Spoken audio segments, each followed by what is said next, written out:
welcome to Delight and Fright. I am Kat, and then the lovely Luna is on my side here. And we have a guest joining us. And Les, tell us a little bit about yourself and what you do. Well, hello, ladies, and thank you for having me on the show. I am honored to be here tonight, excited to talk about what we're talking about. Um, I won't keep this too long because I tend to ramble on. I run a podcast with a good friend of mine by the name of Steven. It is called the Horror Ramblings Podcast, where we delve into all subjects horror, whether that be movies, uh, video games, comics, any random topic that comes to mind. We do tend to get some guests on the show, and we do movie reviews as well. Yeah, that's pretty much it. I'll keep it short and simple. I'm a pretty easy guy to talk to. Don't know how you two would feel about this, but my favorite horror franchise is Nightmare on Elm Street. Don't hold that against me if you're not a fan, but Woo! I'll That's a put that great out one. there. We I'll love put that Freddy. out there. um, Other than that, I'm just happy to be here with you ladies. So Yay! Thank you. And just in case you guys are curious, I just did a quick search for horror ramblings, and there it is. I found a link immediately. If you just type in the Horror Ramblings podcast, you can find their Instagram. There are a bunch of stuff here, so check them out. Yeah, isn't it great? The internet's lovely. You can just type it in. Oh, there you are. Hello. 2 seconds and Oh, it's right there. Uh-huh. So, the movie that we are discussing today is going to be the Babadook. Babadook. Yes, we're And this is a Australian film written and directed by Jennifer Kent. She apparently acted in Babe, and this movie is 2014, starring Noah Wiseman. That's the kid. He was 6 years old when he did the film. Essie Davis, and then Jennifer Kent is also in the film as well, and Barbara West. And she apparently has Parkinson's for real as well as expressing that in the film. This one is a rough one for me. This is be the third time I've seen it, and every time you see it, you kind of take on a different perspective. So I'm very excited to get into it with you guys and see what your takes are on it as well. And I believe Luna has a preview for us to view, so we can all kind of just kind of get in the mood. And those of you who have not seen it, I highly suggest, we all suggest that you watch it first so we don't give away any spoilers. So you can come to your own conclusions before you listen to all of us go over our conclusions and thoughts about it. Oh yeah, absolutely. There's so much to gather, and we will definitely discuss all things, especially this one trigger for me personally that had me in stitches. And by stitches, I mean crying like a baby. Kat probably knows what I'm talking about because she knows how sensitive I am to those things. So, without further ado, here is the awesome trailer for the Babadook. Where'd you get this? On the shelf. If it's in a word or it's in a look, you can't get rid of the Babadook. A rumbling sound, then 3 sharp knocks. Babadook, dook, dook. That's when you'll know he's around. You'll see him if you look. Nothing bad's gonna happen, Sam. Did you think that about my dad before he died? He sees things as they are, that one. I promised to protect you if you promised to protect me. Oh my God. Did he hurt anyone? The boy has significant behavioral problems. This monster thing has got to stop, all right? It's just a book. It can't hurt you.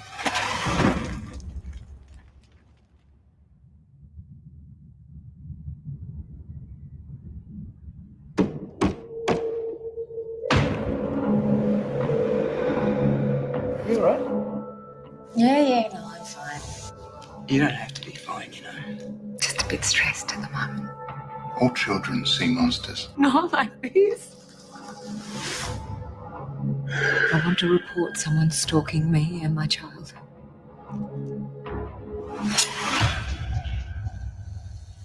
You can't get rid of the Babadook. You can bring me the boy.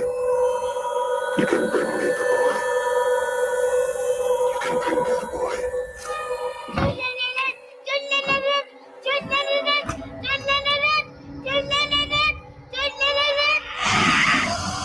What do you want? You're trespassing in my house! I'm sick, sir. I need help.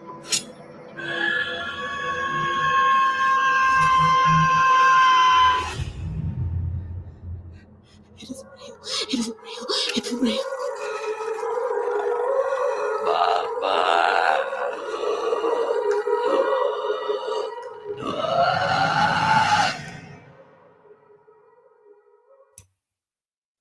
Ooh, spooky. Oh man, that was yeah, that was quite the movie. So, really quick shout out really quick. I want to thank Demi and Jordan and their lovely cat Aladdin for sending me the most wonderful Valentine's Day card this year. It says, "You have me at Babadook." Yeah, so I thought that was really cute. And before I got this, I had not seen the Babadook. So without having any context clues, now that I see it, I'm like, I'm scared of that card, but it's been in my streaming room forever, but I'm still scared of it now. After watching the movie, I'm like, should I burn it or Hopefully you'll be good. yeah, so what did you guys think? Any thoughts? Anything to start this conversation off? I kind of have a hot take on some things with this film. Shoot. I did not see this movie when it first came out in 2014. I had seen it probably about 2 years after it had come out, and it was honestly because I had been at a couple of horror movie conventions, and there were a lot of people dressed as the Babadook, and I got really curious as to what the Babadook was. And so I found the film, I watched it. I've watched it, I think today I watched it again, and that was probably the 4th time that I've watched it. Um, but here's my hot take. I don't necessarily think that the Babadook is a villain in a sense. And a lot of it has to do with the deeper meaning behind the film. The Babadook is more of a personification of depression, of grief, of everything that our title character is going through.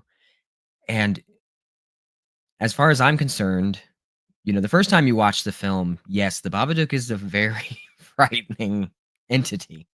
It's something that, I mean, it's up there with a lot of the other horror classics that we've seen. And this is just one movie, which is, that means it left a mark on people, I would say. But watching it, especially more than once, I feel like this is a film like you were saying earlier, it's something that you can gain something from every time you watch. Hmm. But the more I watch it, the more I realize that the Babadook was honestly what this family needed to become a family again.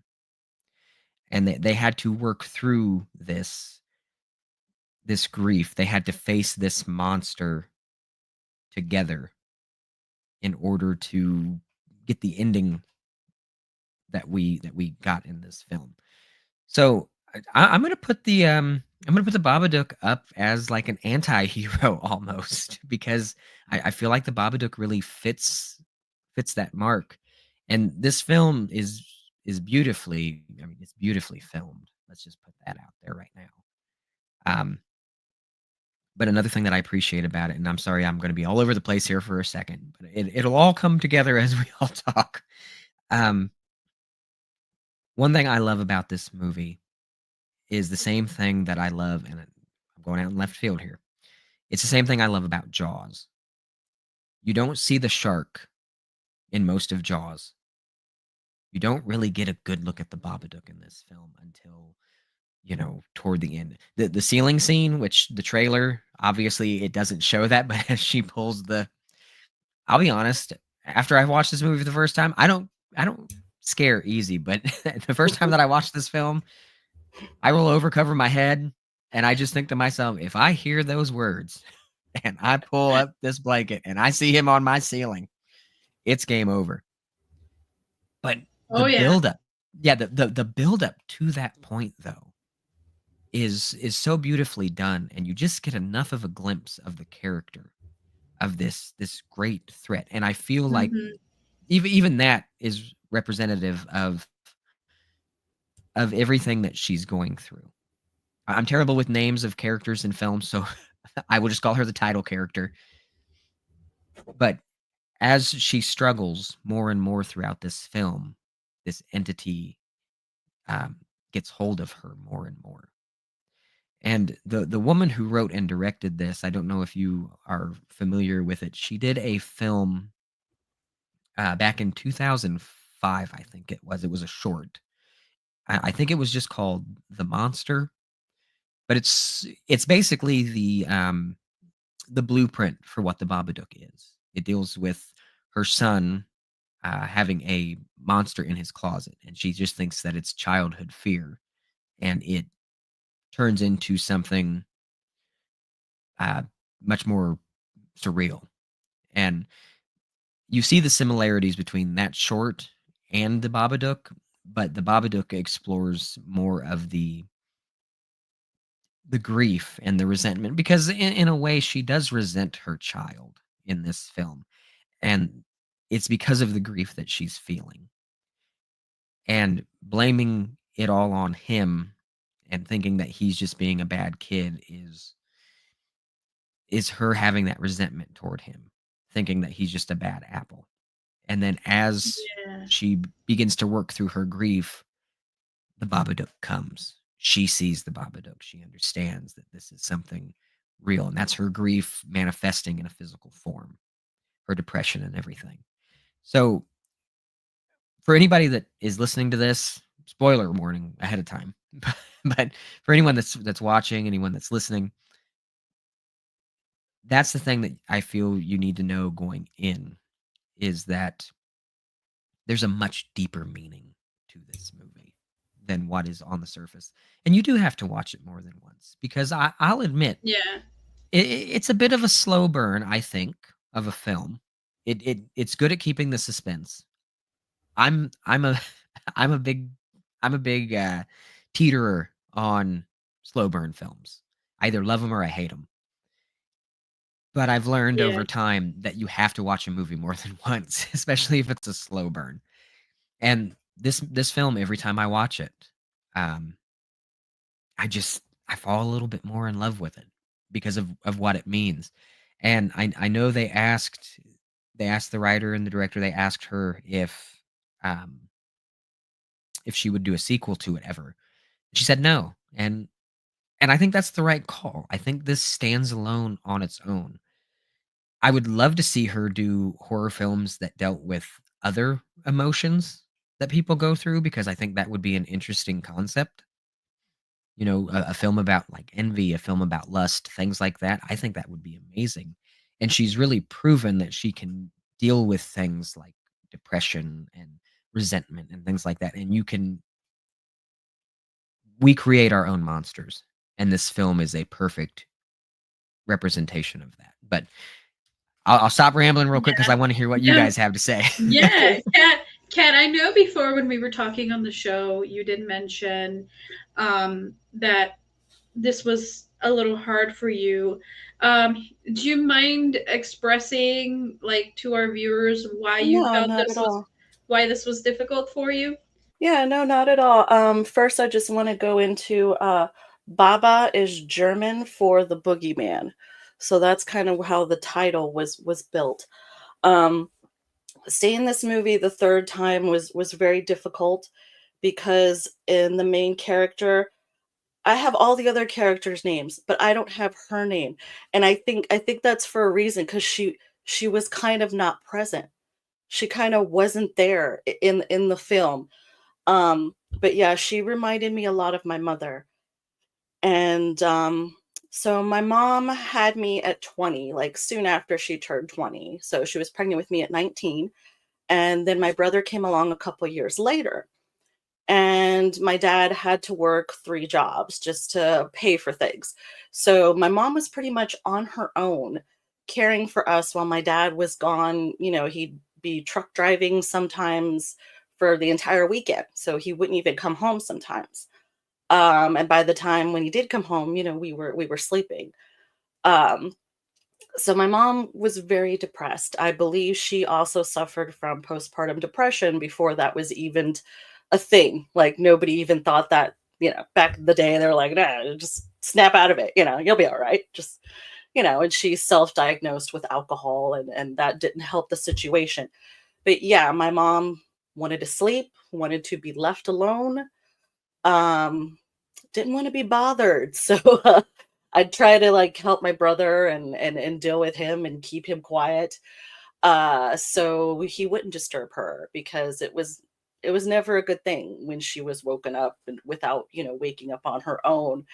And yeah, she would sleep a lot. At least from as a kid's perspective, it seemed that way. It may not have been, but when you're a child and you want to play with mom, you want to spend time and she just doesn't want to deal with you right now. You gotta kind of, all right, okay, this is the situation. Um, but yeah, definitely seeing this the third time and looking at it, particularly from that perspective, that the Babadook is her, is the mother. And I saw a lot of other kind of little innuendos and things like that through the entire movie that made me realize now I'm like, duh, but you don't always see these things the first time you see it. Like everything's in threes, right? Every time even they speak or serious things happen, it's in threes. And three is what their family was supposed to be, the mother, the father, the child.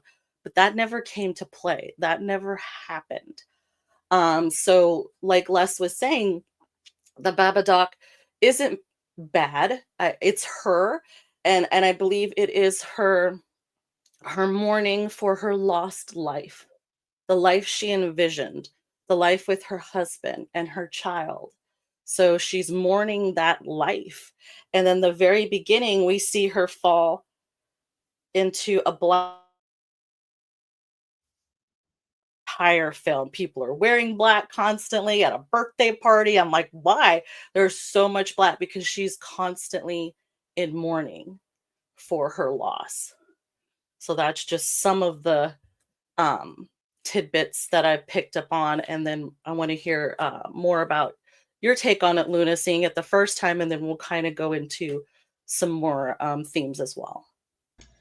Yeah, so my first take from watching it, my first like perception was she's really sleep deprived because she's not sleeping. She's having this fear that the Babadook's gonna get her.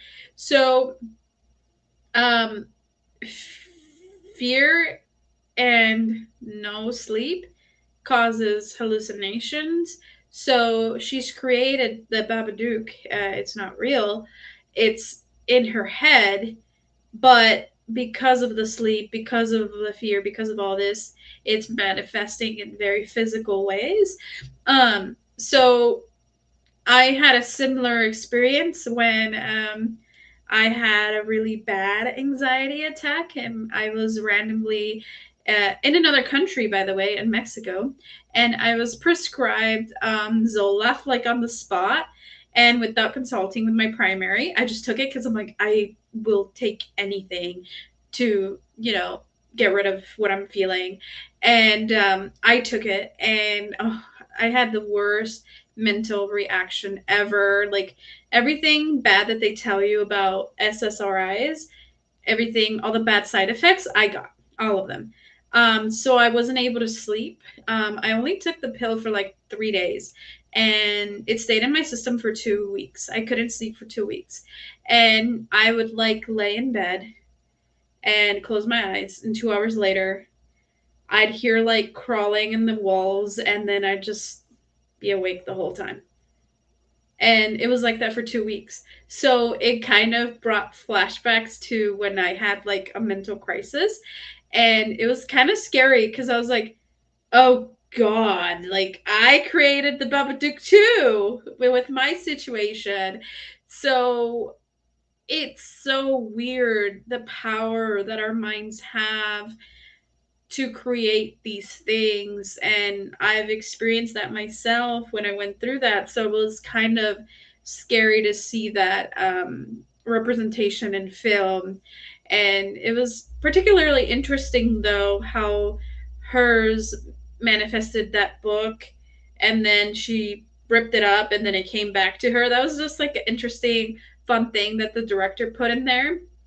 But yeah, like it was kind of crazy to see the contrast. And the part that got me the most, I know, Kat, that you already know it's coming. When she killed the dog, oh my God, I started crying so bad because that dog looks like my dog. She looks like Anna. And what Doesn't was she? his name? His name was Bugsy. And I Mhm. thought that was creative considering she kept seeing bugs that Yeah. weren't there. Yeah.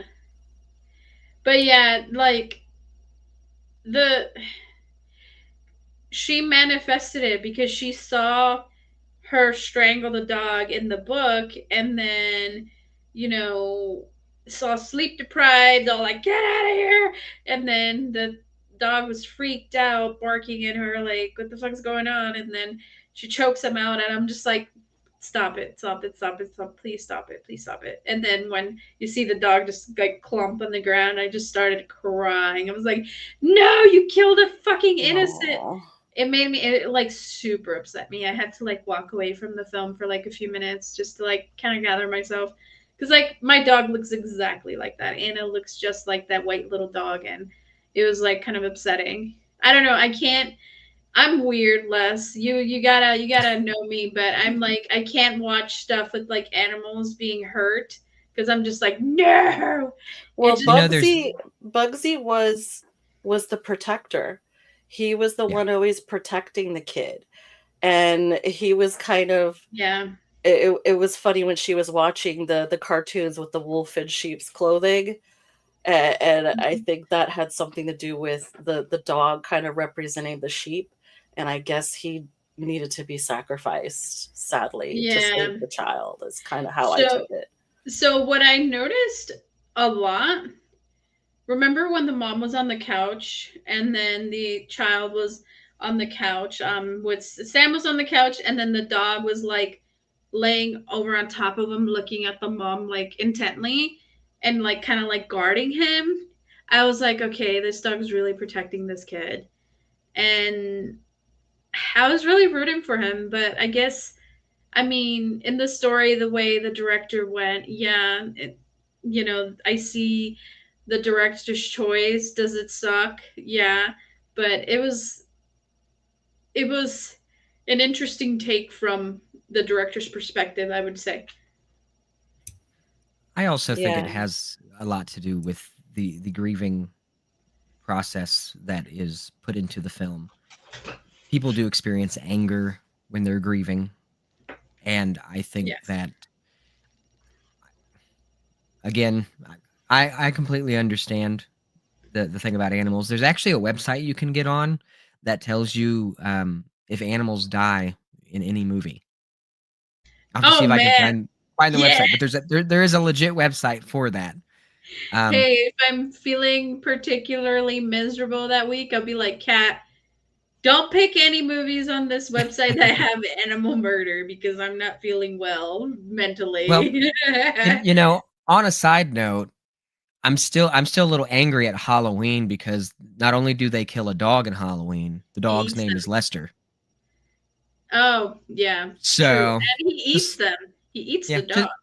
just saying. Oh, and speaking of Halloween, I'm rocking the Mikey shirt, so Very nice, very nice. sorry. No, I you're fine.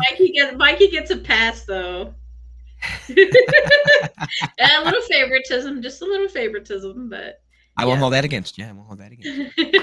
But I do think that while that is a very difficult scene to watch, I think it shows again a lot of hidden messages within the film itself. You know, she's making this descent into madness, and when we try to fight our grief, sometimes it will turn us into people that we never thought that we would be ever. And I feel like at Or we that don't point of recognize ourselves. yes, Like when she and I sees herself and she yeah, doesn't recognize. you know, it's you see her as this grieving mother who you don't think would harm a fly, and then to see her do something like that to the family pet, it's like,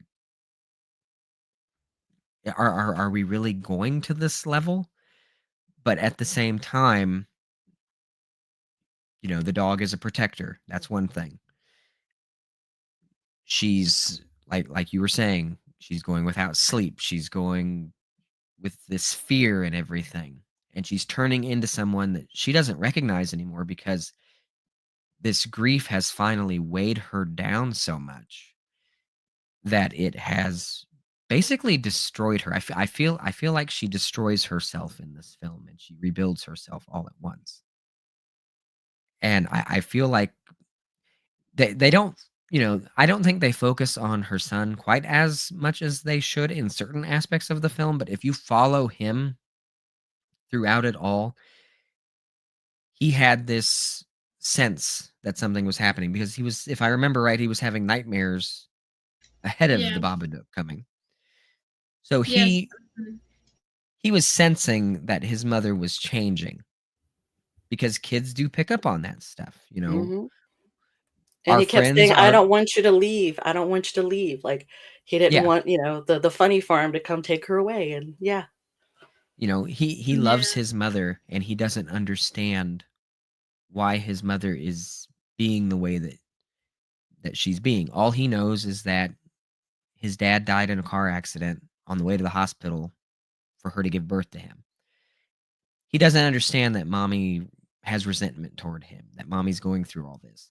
He just knows that his mommy's not giving him as much love as he would like, that she's Oh yeah. changing. You see it in And the first scene yeah, when he's like holding on to her really tight, like he's wanna gives her a big hug. He's like, "Stop that!" Ugh. And I'm like, "Bro, that's your son. Let your son hug you as long as he needs.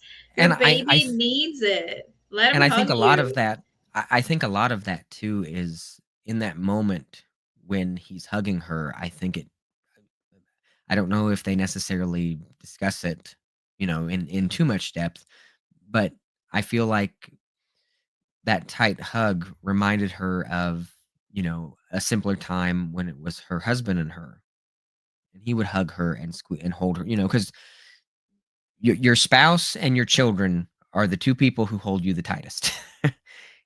And she gets that level of comfort in that moment. For a moment, she has that moment of comfort, and then she snaps out of it and she goes, "This isn't my husband, this is my son."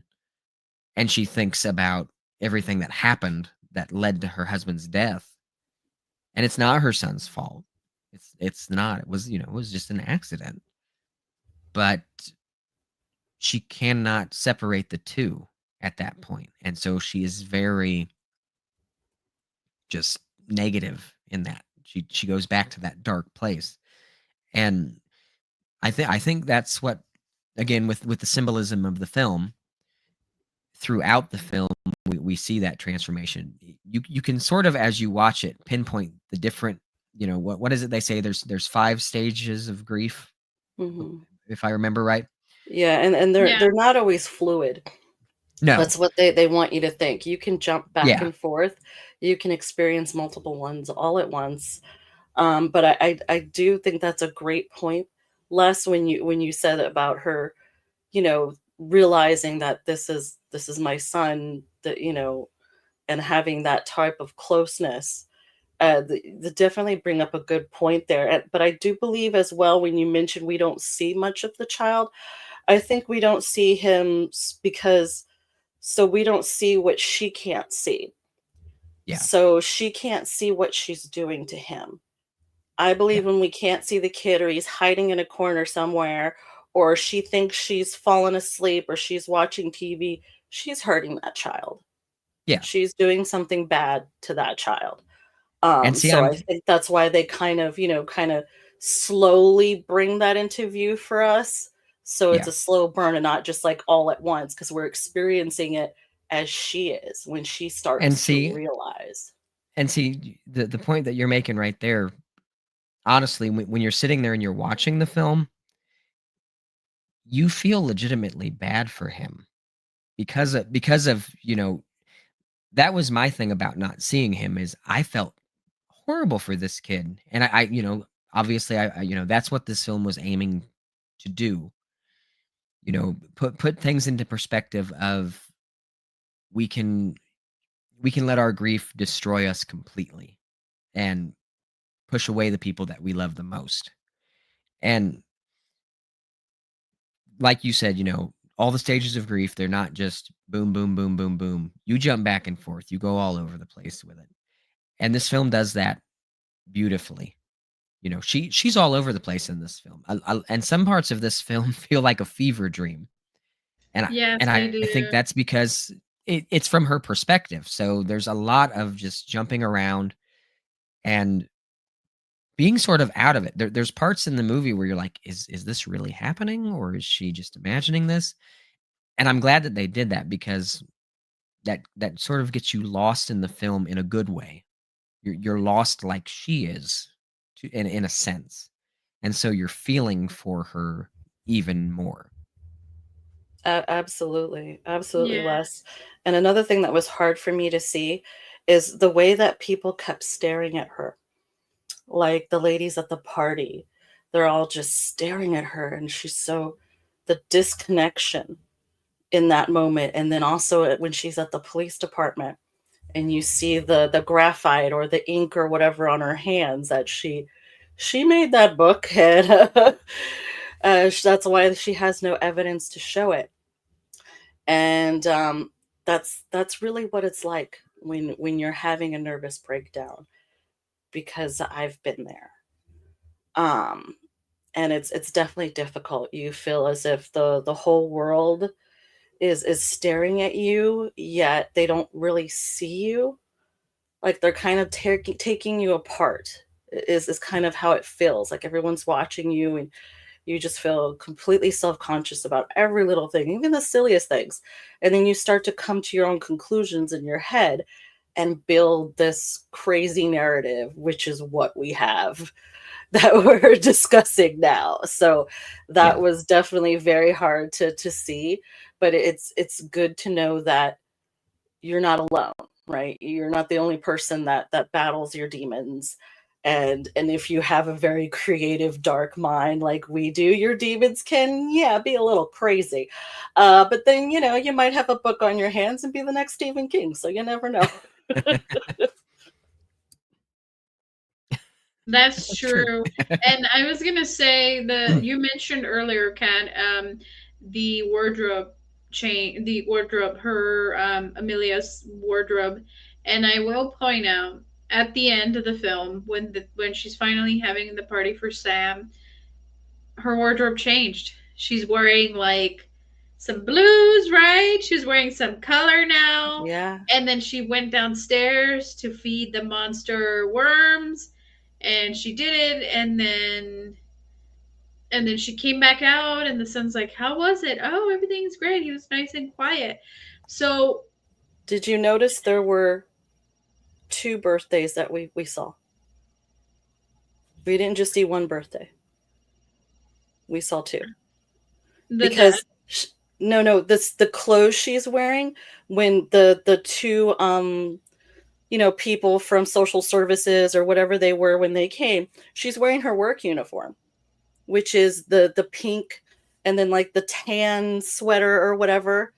And then later, when they're in the garden, she's tending to the black roses and she's in the garden. Then she is in like a pink dress with a similar thing. The ending, I don't think she's at home. She's in some sort of institution and she's getting better. And the kid can kind of is happy that she's getting better. He can tell. So I think it's a different birthday. The first one is different. She's like had a year to sort of get better. Is how I took it. And I was wondering how you guys took it. To me, I will speak on this because like it kind of resonated with me. To me, it was symbolic her going down the basement and feeding the Babadook worms and then coming back out. To me, that symbolized therapy. Like, you open a can of worms in therapy, right? You open that can of worms, a bunch of icky stuff comes out. You leave it down in the basement for the world to see, kind of per se, and then you come back out and you're like, it's off my chest, kind of thing. So to me, that was symbolic for literally opening up a can of worms and therapy. You got to feed your demons. You can't just open that can. You can't just drop the mic and be I'm cured. No, it's constant. Mental health. And see, the ending made the ending where she's feeding it. The feeling that I got from it was similar to that, but I also felt like it was when we finally accepted, something bad that has happened, we still have to live with the fact that that happened. So to me, it was like she's living with her demons now. Like that's how I interpreted that last little bit. Nice, like she made peace with. She's made peace with her demons, and this is her offering, saying, "I haven't forgotten about my demons because we all have our demons, but I can live peacefully with my demons." I love that, and I love the play on light too that the director does. When she's starting to battle the demon, you see the light from behind her. And then every time the Babadook has come to her, when he like went into her mouth or he went into her spine, when he like would come at her, when the camera would be like, evil dead, I'm coming at you. He would be going into her. And then at the very end, he comes up to her to try and take her over. But we see the light on her face. She still has her mouth open, but she doesn't let him in.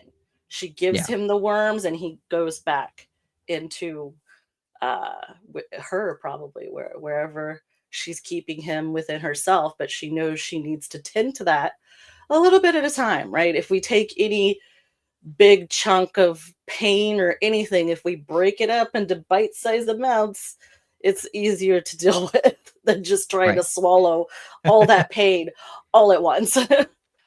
There was another thing, and I want to get your guys' opinion on this. And I feel like this was something symbolic, or maybe I'm just imagining. But I feel like every time we see the Babadook up until the end, he's getting bigger and bigger. It's like her grief is starting to take over and get larger, become a bigger part of her life. And I feel like the Babadook gets bigger and bulkier, sort of in a sense. And it's just subtle, but it's enough to be like, he looks like he's gotten bigger. And then at the end of the film,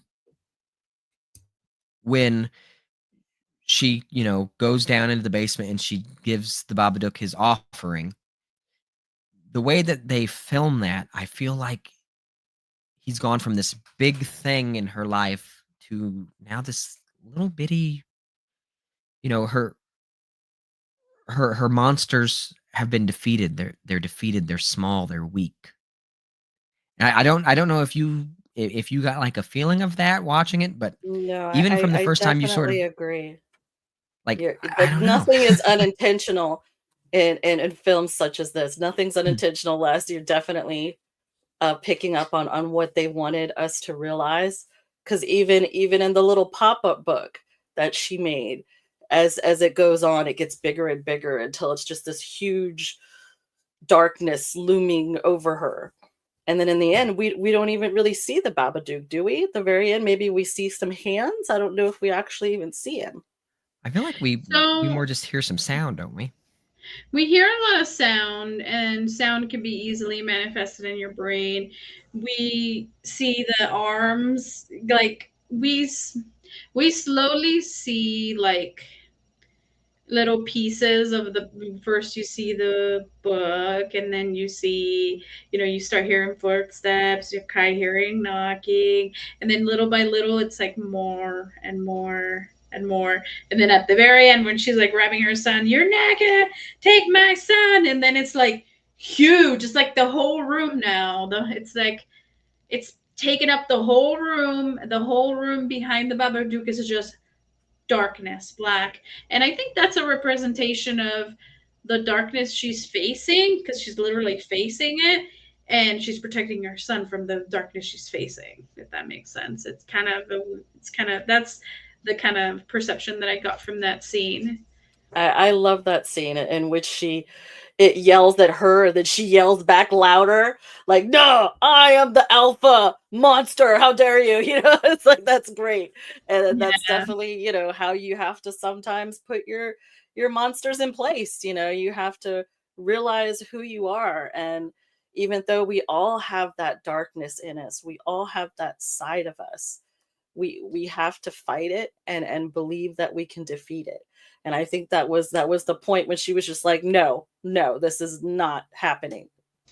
I Yeah. love that part. Oh yeah. That was super awesome. Les, did you feel that way about that scene where she's like finally facing her darkness and kind of coming to terms with things?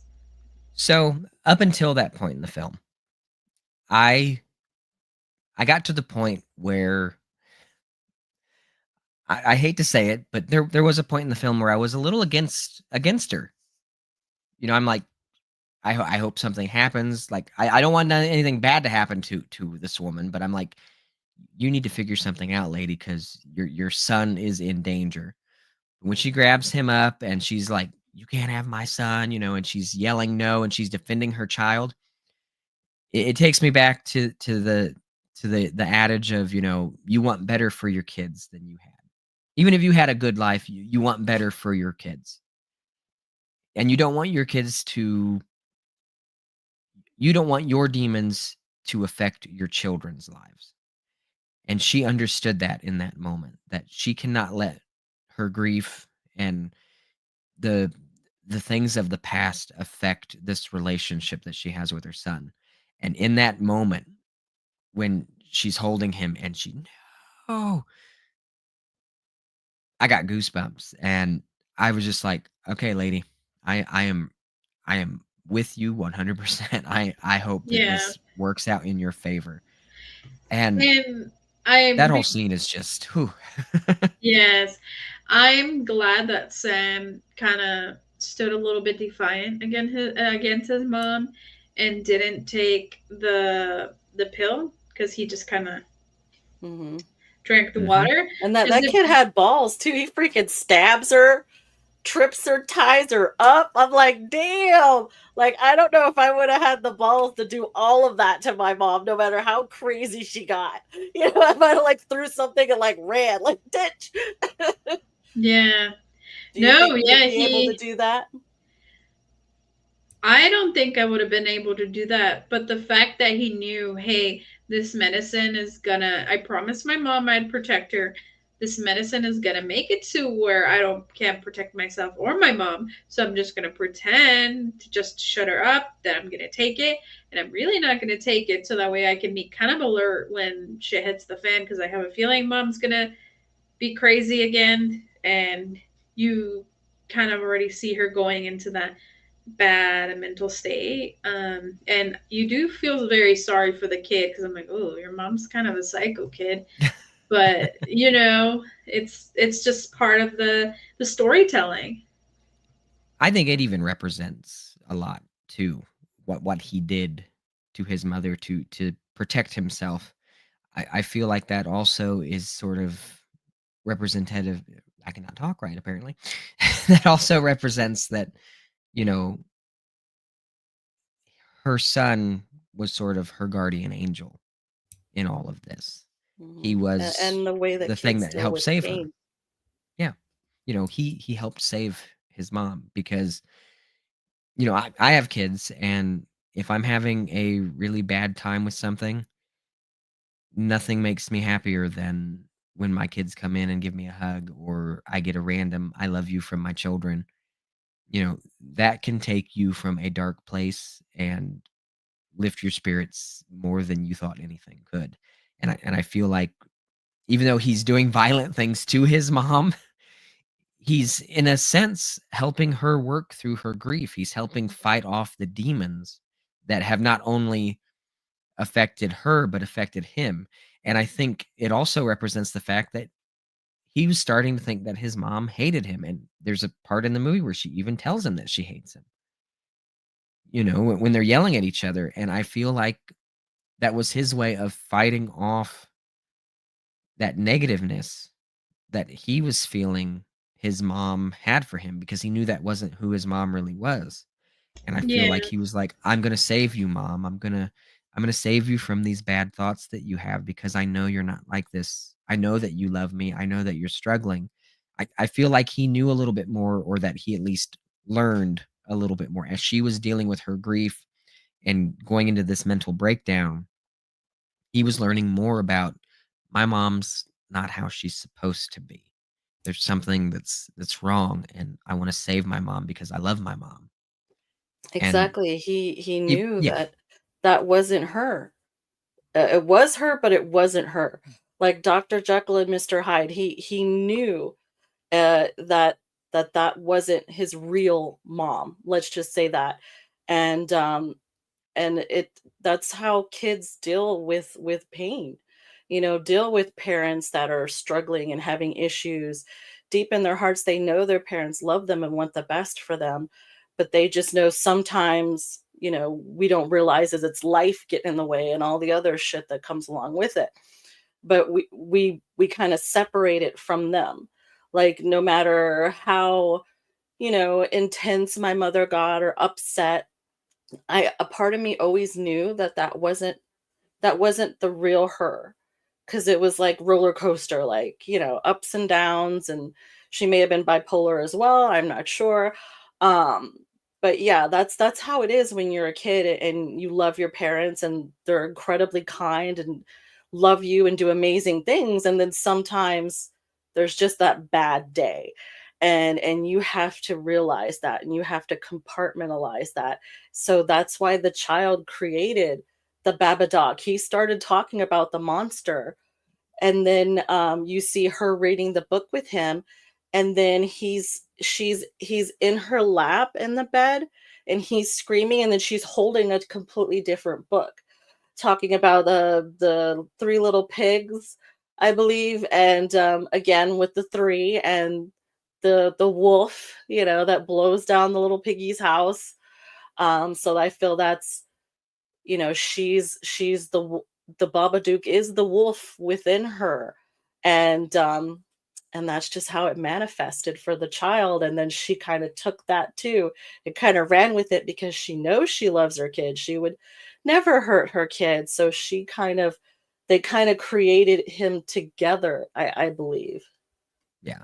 And I think the fact that they create him together also shows that while the mother is trying to keep the grief to herself, because she doesn't want her son to be grieving, she doesn't want her son to be sad because she legitimately cares about her son.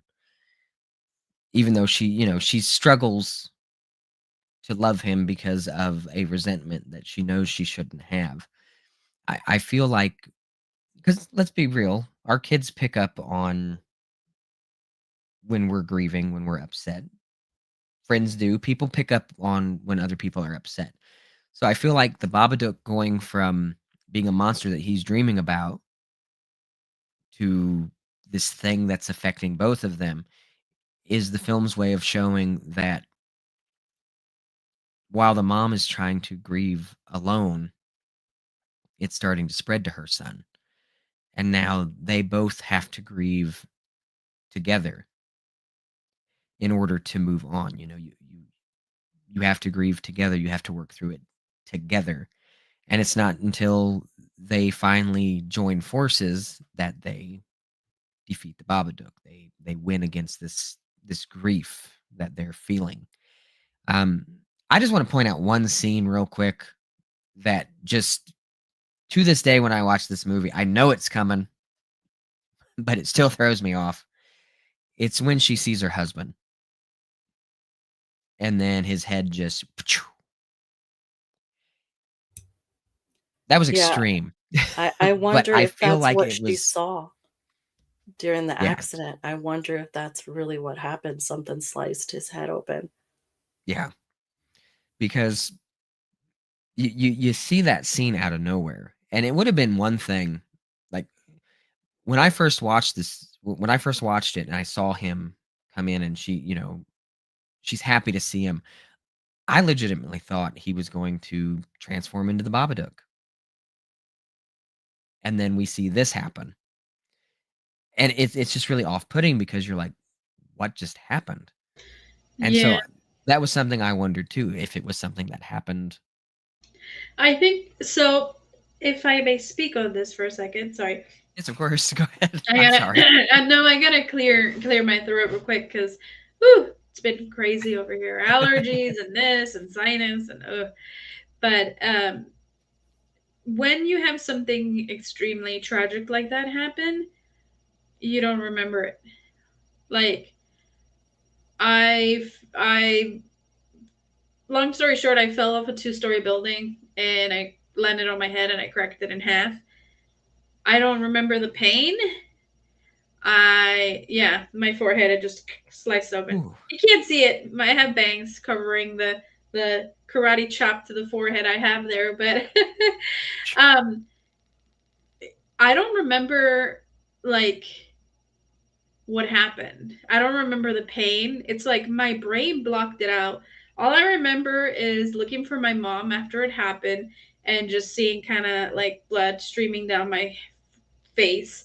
And that's all I remember. I don't remember anything else from that event. And I was a kid. So I think what is happening in that scene is her brain, it's such a painful thing that her brain's blocked it out to protect her, because that's what your brain does, is blocks out painful things to protect you. It's like a protection mechanism. That's why, like, I can't remember the pain, and that's probably why she can't remember, like, it just like it was just so sudden, because that's probably And how she remembers it. You bring up a good point too, Luna, because that's right at the point where he's telling her, bring the son to me, I'm, so we can all be together. And that's when I think that was when she just snapped and said no. I think that was the point. And then she saw the reality of, you're dead. No, you're gone. This happened. And I think that's why it's so vivid and so gory at that point, because that's just what shook her out of her trance that she was kind of in fighting. I was just gonna say you just read my mind, Kat, because I was just gonna say something similar to that, because that does make sense. We block things out, like you said, Luna. We block things out, and understanding that real, because you can know that somebody's gone, but you can still be mad at them and think you can be there when they get put in the ground or when they get cremated or whatnot, but they're gone, but in the back of your mind, there's part of you that goes, they're not really gone. And when we're in denial like that, her seeing that was maybe signifying that she had finally accepted the fact that he was dead, like you were saying, Kat, and that makes perfect sense. This is what I love about this movie. I see that part every time, and it's so off-putting. But now we've talked about it, and I'm like, that makes a lot more That sense makes now. sense. Yeah. Yeah, no, this has been super insightful to talk to you both about this, especially since you both have seen it multiple times, and this is my first rodeo, so it was so interesting to hear the comparisons and what you guys took from it many watches later. And I have something too that it took me a while to kind of realize why it was in the movie. The point where she gets her, her toy and goes to the bedroom, and then the kid like jumps in the bed and interrupts her. I was like, this is so weird. Like the first time I saw it, I'm like, damn kid, give mom a freaking second. Shit, let her have some time to herself.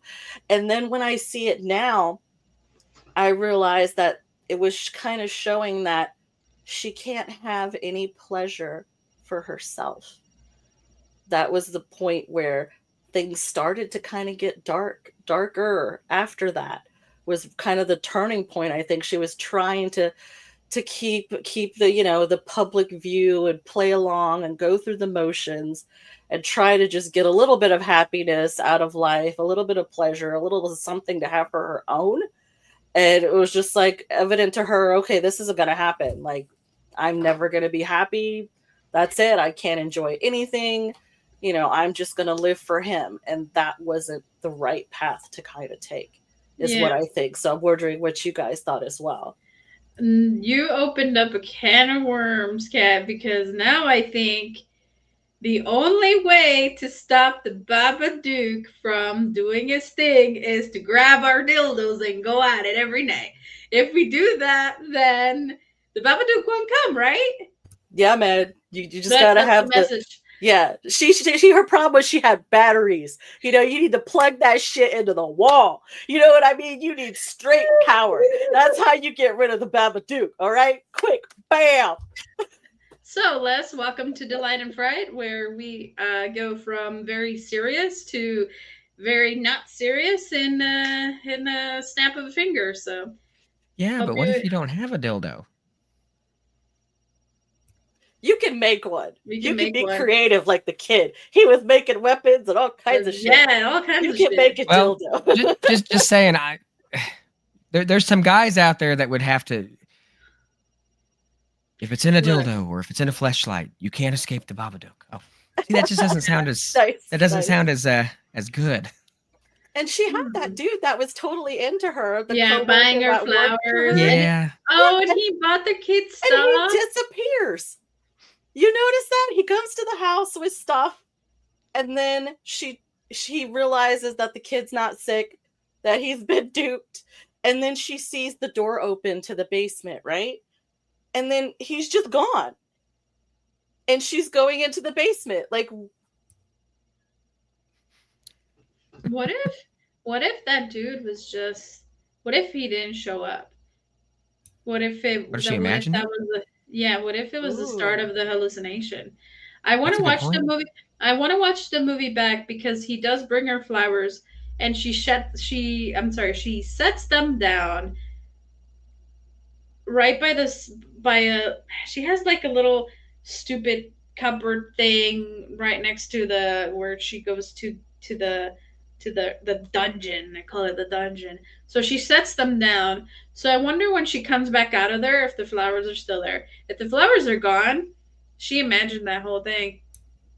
Nobody came. Ooh, It was just that's Something to look good. out for. And that's why she got in trouble at work, because she just like dipped. Real She quick, was just like, peace out. yeah. I want to speak back on the scene in the bedroom where the son interrupts her. I Oh yeah, also that's a great scene. Just kidding. I also think that the thing about that too is it would have been a lot different if her husband was still there, because if he interrupted them, then they would have eventually been able to rectify that later. Continue that later, yeah. It's like, no, But- son, come to bed. We'll read you a bedtime story. We'll calm you down together as a couple. And then once just- the kid's yeah. asleep, then we can have her But just couple time. But just having that there and thinking, sure, why not? I'm going to give this a try. And then your son interrupts. You're like, well, I guess you're going back in the drawer. Let me turn you off so you're not shaking all over the place. But I feel like we don't actually see that though. We don't see. She just comforts the kid, and from what I gathered, she drops it on the floor and like she has a freaking party foul and falls somewhere, and she doesn't put it away. She doesn't nothing. So it's like it's just out in the Ooh, open. it became the Babadook. Oh no! Holy shit! that or she. I mean, she might have left it in, and then maybe he was going to try to escape, go in the mouth and escape somewhere else, and he couldn't because it was corked. I mean, we don't know what's happening here. Oh shit! But yeah, Just- she just doesn't saying, put it just saying. away. She doesn't put it like I would. If I was a parent in that situation, I would like be like, "Look, kid, come here. We'll go to your bed, and then I'll get him to bed. Hang on, let me get you some water.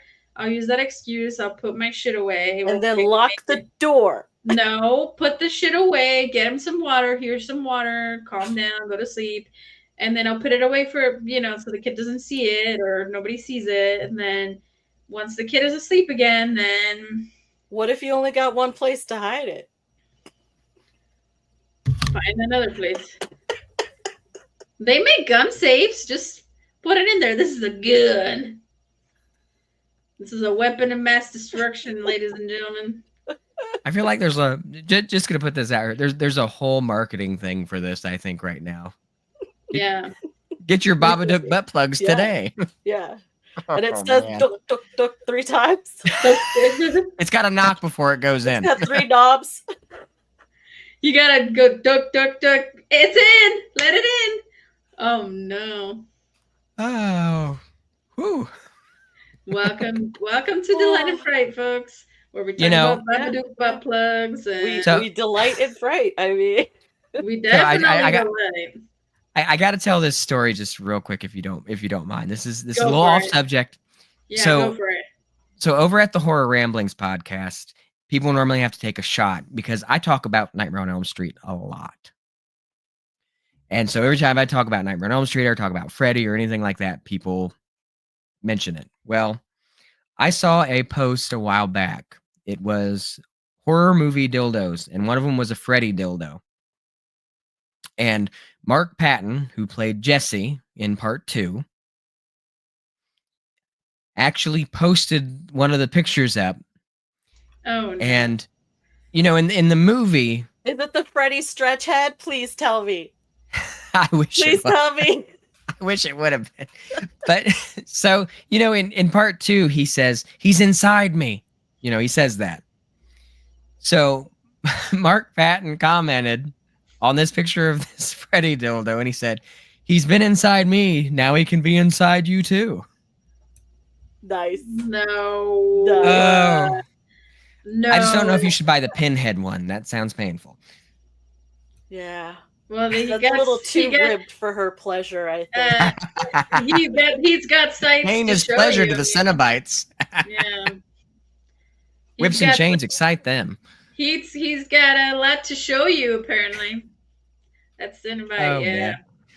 But I had to tell you that story. I'm sorry. No, it's great. We No, love it fits we right love it in. here. Fits right in with what we Fits do. right in. So the last Oh, part man. of the show is like the first part of the show is like, business in the front. The last part of the show is like party in the back kind of thing. And by back we mean butt plugs. That knock 3 times. Yeah, and then Yeah. knock 3 times. Yeah. Of course, gotta knock That's 3 the times. secret knock. That's To the know if you secret can knock. get in the back door.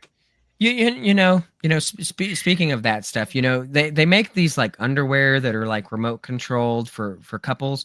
They need to do ones with speakers so that while you're out, you can play random sounds, because I feel like that would make date night a lot more interesting. Just saying.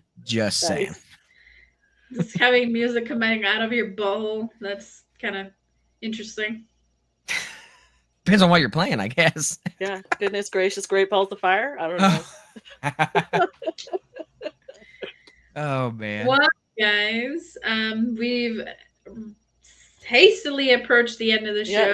Yes. Is there something that you guys want to end on a note? Is there something that you guys want to discuss or end with regarding the Babadook? Nah, I I think would I'm just fit. say, I would just say to anybody that's out there, if you haven't watched it, watch it. If you were on the fence about liking it the first time you watched it, give it another watch because there's so much more to it than when you first watch it. You really have to do a deep dive on it. Get on YouTube, listen to us talk about it, watch some other videos about it. There's all kinds of stuff about it that you can watch and get a little bit of research in about it because there's certain films I feel if you research just a little bit, you'll end up enjoying a lot more. And this is definitely one of them. Hmm. It's a great film. It still holds up today. It's 10 years later, it's still solid. And it's almost like a comfort food type movie. Like I can watch this movie and just I know that I'll get something out of it when I watch it. So um other than that, I just want to tell you guys thank you for having me on. Aw. I hope that I was useful on the show. I enjoyed Oh being on here with you yeah. guys. Oh, So We had a lot thank of fun. you. Thanks for joining us. And where can our fans, if anybody of our fans are watching, where can they see you? Where can they find you? Where I know I showed briefly, but what are you going to be discussing next, and what can our viewers expect from you? so we are on a little bit of a sabbatical right now.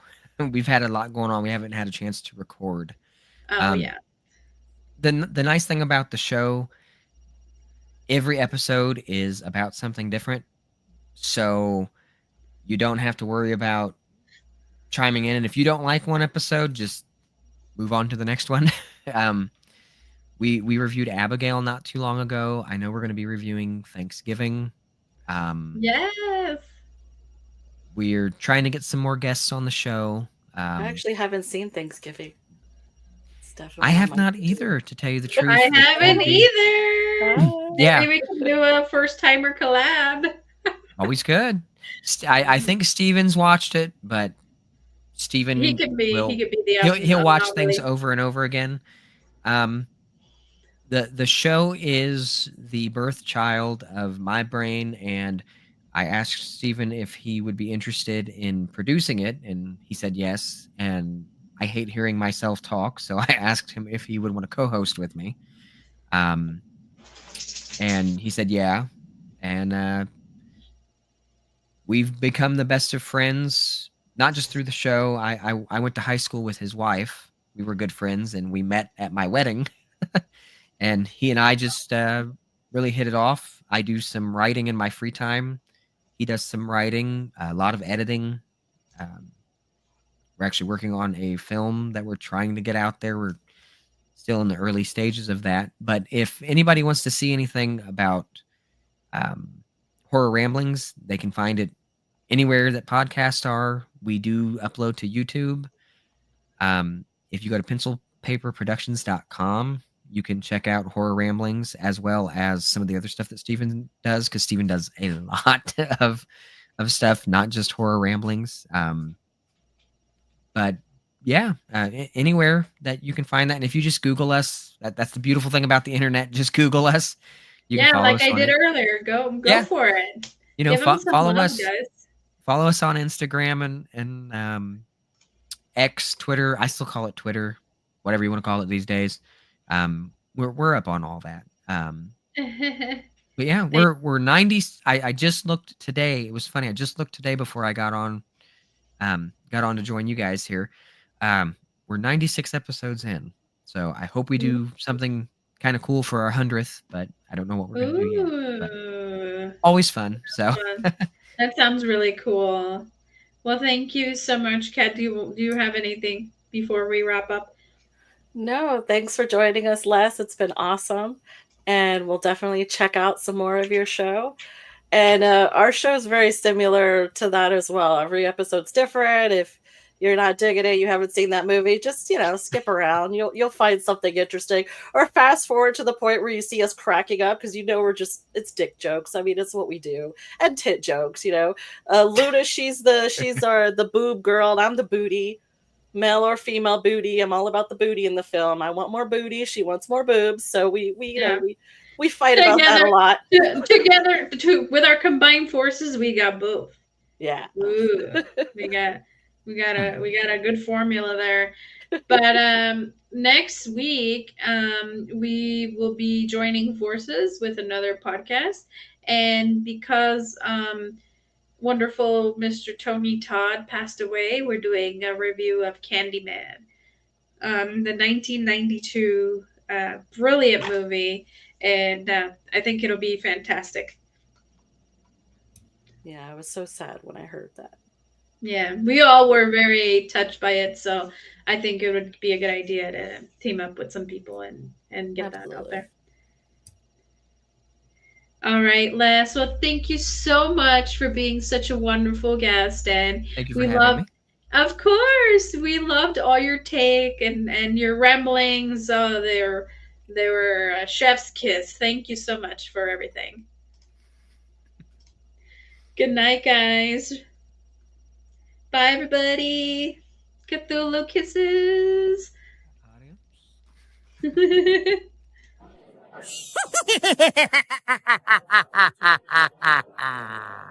Hello, boils and ghouls. It's your old pal, John Kassir, the voice of the Crypt Keeper. And I want to thank you for listening to Delight and Fright with your hosts, Luna and Cat, a podcast for outcasts.